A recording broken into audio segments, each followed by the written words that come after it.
Just a stone's throw from the Palace of Mycenae, Greece, is the so-called Treasury of Atreus, also known as the Tomb of Agamemnon.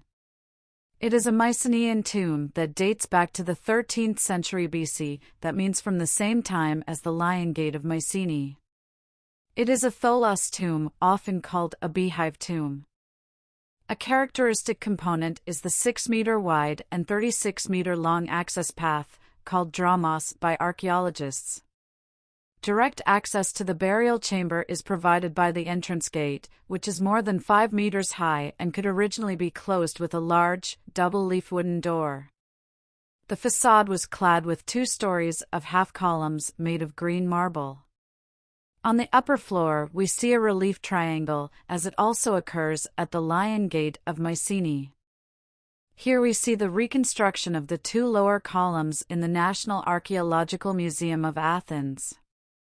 Other fragments are housed in other museums, for example, the British Museum at London.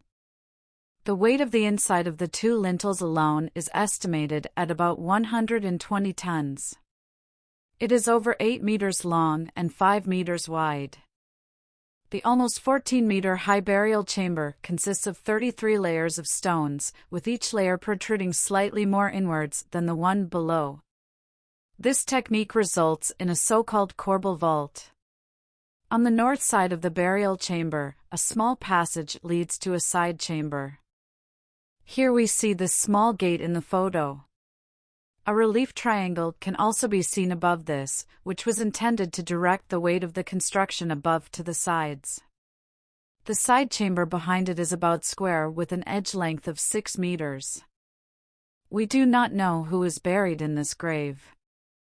However, we can assume that it was the final resting place of people of the ruling class of Mycenae. The enormous effort with which the tomb was built alone suggests this. In addition, after each burial, the entire dromos was filled with earth.